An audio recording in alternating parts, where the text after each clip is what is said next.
Halo teman-teman, selamat datang di Sano 7 Channel.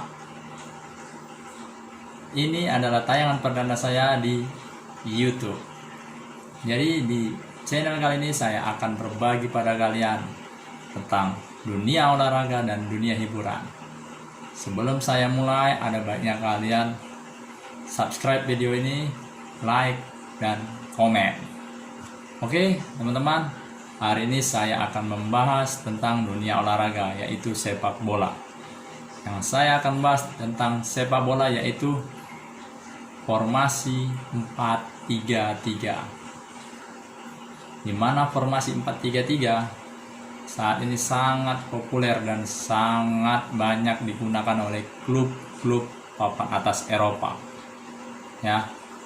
Yang pastinya seperti Barcelona ada di Spanyol, Juventus, Napoli di Italia, ada Liverpool di Inggris.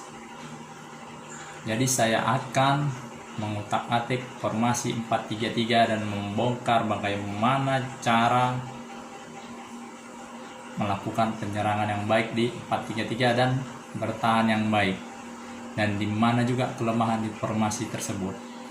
Oke, saya akan memberitahu kepada kalian secara manual ya teman-teman. Nah, di sini saya sudah membuat sketsa ya. Ya, kalian bisa lihat. Nah, di sini saya membuat sketsa melalui sebuah kertas ya. Ini bentuk lapangan dan di sini ada formasi 4-3-3. Nah, di mana di sini ada 4 back, 3 gelandang dan 3 penyerang. Ya. 4 back ini terdiri dari 2 back kanan dan kiri dan 2 back tengah ya. Juga ada 3 gelandang, gelandang kanan, gelandang tengah, dan gelandang kiri. Ada 3 penyerang, penyerang sayap kanan dan penyerang sayap kiri, serta penyerang tengah ya. Formasi 4-3-3 dikenal dengan formasi ofensif. Kenapa dikatakan formasi ofensif? Selain memiliki 3 penyerang, formasi ini memiliki 6 buah sayap, 3 di kanan dan 3 di kiri. Kenapa saya bilang seperti itu? Kita bisa lihat ya. Satu sayap ada di depan sebelah kanan dan satu sayap ada di sebelah kiri. Sudah memiliki 2 buah sayap. Nah, ada 2 gelandang sayap kanan dan kiri. Sudah memiliki 4 buah sayap. Di sini juga ada 2 back kanan dan 2 back kiri ya, memiliki 6 sayap. Kenapa saya bilang seperti itu? Karena di formasi 4-3-3 ini setiap sayapnya mampu memberikan bantuan untuk penyerangan ya, mulai dari gelandang hingga seorang back maju untuk membantu penyerangan. Makanya formasi 4-3-3 ini dikatakan formasi ofensif. Ketika melakukan penyerangan, di depan bisa terdapat 6-7 pemain. Ya, kita lihat. Di sini ada sayap kanan dan kiri dan seorang penyerang tengah. Ketika melakukan penyerangan, seorang gelandang akan maju dari kanan ataupun dari kiri. Ya. Dan seorang back juga akan membantu melakukan penyerangan juga melalui kanan dan kiri, sehingga penyerang sayap ini tadi masuk ke tengah lapangan untuk mengisi, sehingga menjadi 3 penyerang tengah di depan. Sayap kanan akan digantikan oleh seorang gelandang kanan, maka posisi sayap kanan bisa juga digantikan oleh seorang back kanan, itu juga di sebelah kiri, sehingga di tengah dapat menumpuk 5 pemain, maka 6 pemain jika ada seorang yang menunggu di sini. Kunci dari formasi 4-3-3 itu ada di nih, gelandang tengahnya. Ini perannya sangat-sangat sentral. Kenapa saya bilang sangat-sangat sentral? Karena dia yang mengatur ritme permainan. Bayangkan dia berada di antara 2 gelandang kanan dan kiri, di antara 4 back, dan di antara 3 penyerang. perannya sangat sentral. Dan biasanya ya, ketika orang menggunakan formasi 4-3-3 ini, jarang sekali gelandang tengah ini ikut membantu penyerangan atau bahkan bertahan. Dia hanya fokus di titik ini saja. Beda dengan yang lainnya. Ya, gelandang kanan dan gelandang kiri bakal ikut membantu pertahanan dan penyerangan. Kenapa saya bilang seperti itu? Inilah fungsinya di titik sentral ini tadi, di gelandang tengah. Ya, gelandang tengah ini tadi ketika melakukan penyerangan dia bebas untuk mau ngoper kemana saja. Ya, karena perannya sangat sentral. Dan ketika bertahan, dia orang pertama yang akan menghadapi penyerang lawan. Karena dia harus cepat melakukan intercept atau setidaknya minimal untuk menyetop penyerangan tersebut, sehingga gelandang kanan kiri dan back sayap yang tadinya maju bisa mundur kembali. Nah, jika kita tidak memiliki seorang gelandang tengah yang benar-benar tulen di posisi gelandang tengah yang mampu menguasai lini tengah dengan baik, maka ini sangat berisiko. Ya, kelemahan di 4-3-3 adalah ketika melakukan penyerangan dan mendapat serangan balik.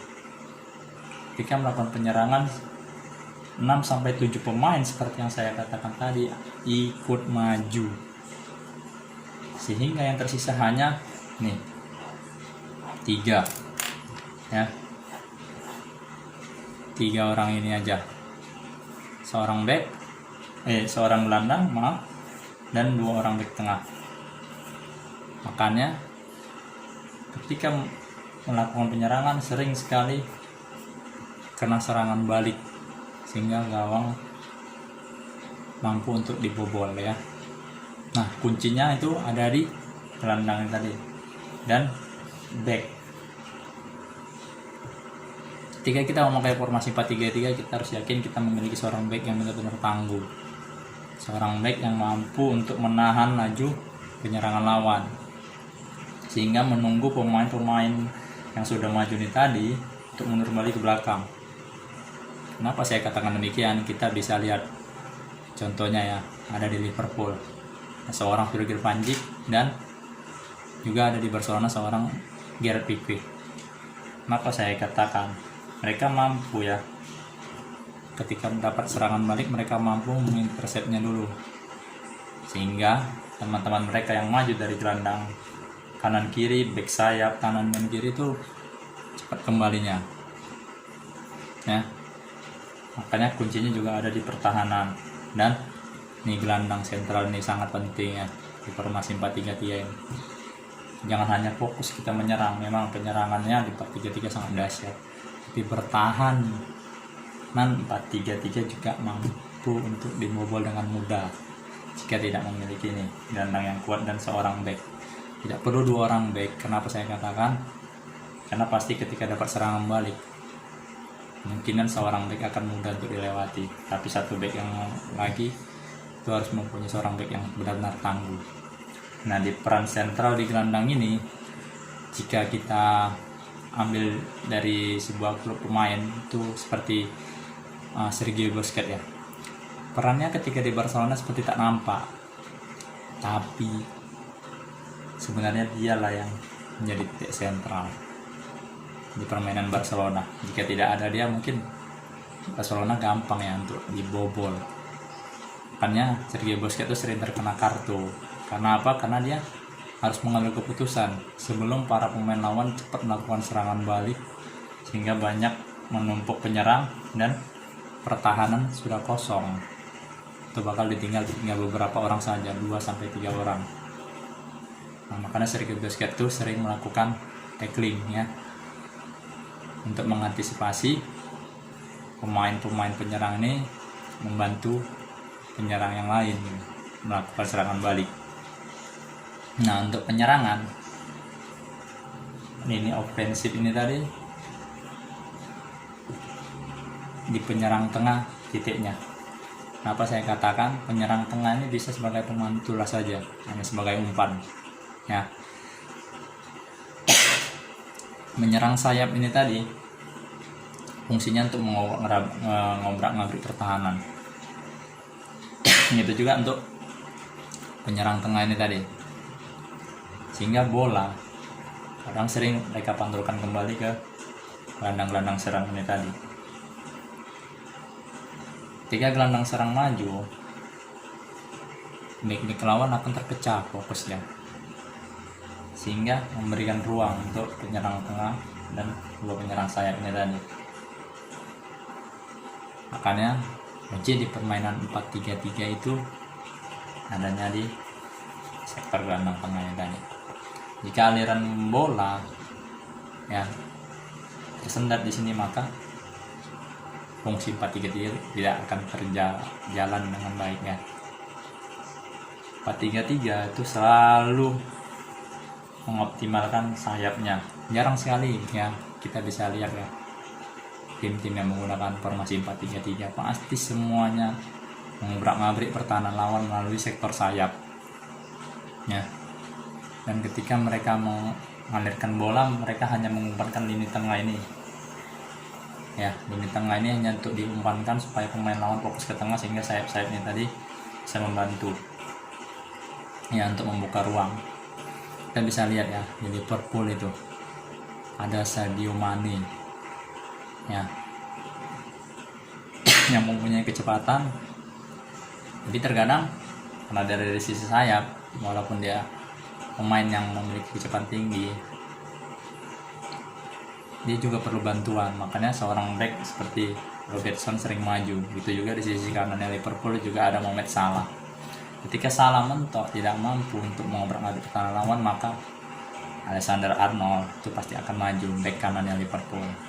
Itu juga di Barcelona yang sering kita lihat bakal bisa jadi penyerang seorang back ini, itu Jordi Alba.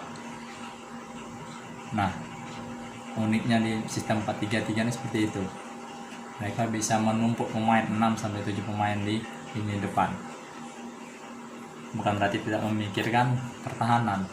Jadi mereka sudah memiliki kuncinya di sini, di gelandang dan di back ini tadi, salah satu back di sini. Nah, untuk posisi kiper di formasi 4-3-3 biasanya kiper itu jarang melakukan umpan jauh.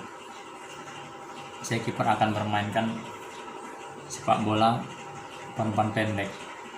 Maka seorang kiper pun dipaksa untuk menjadi seorang back, sehingga ketika mendapat serangan balik, kiper ini bisa menjadi back ketiga dari pertahanan tim yang menggunakan formasi 4-3-3. Nah, itu saja penjelasan dari saya teman-teman. Jika kalian ingin menggunakan sebuah formasi dalam permainan sepak bola, gunakanlah formasi yang tepat dan gunakanlah pemain yang tepat. Karena dalam permainan sepak bola tidak ada hitungan matematika ya. Cuman kita pasti tahu peran sentral yang dimiliki pemain dalam formasi tersebut, sehingga kita tahu untuk menempatkan mana pemain yang pas di formasi tersebut ya. Jangan ketika kita membuka formasi tujuannya hanya menyerang saja, tidak memikirkan lini pertahanan. Itu juga jangan hanya fokus bertahan tapi tidak memikirkan penyerangan. Harus ada keseimbangan di lini tengah itu tadi. Nah, jika ada yang kurang berkenan di hati kalian dengan apa yang saya terangkan, silakan komen di bawah, kasih kritik dan saran untuk membangun channel ini ya teman-teman. Dan ini tayangan perdana saya. Terima kasih kalian sudah menonton ya. Sekali lagi saya ucapkan terima kasih banyak-banyaknya. Jangan lupa subscribe juga ya. Saya Sano, sampai jumpa.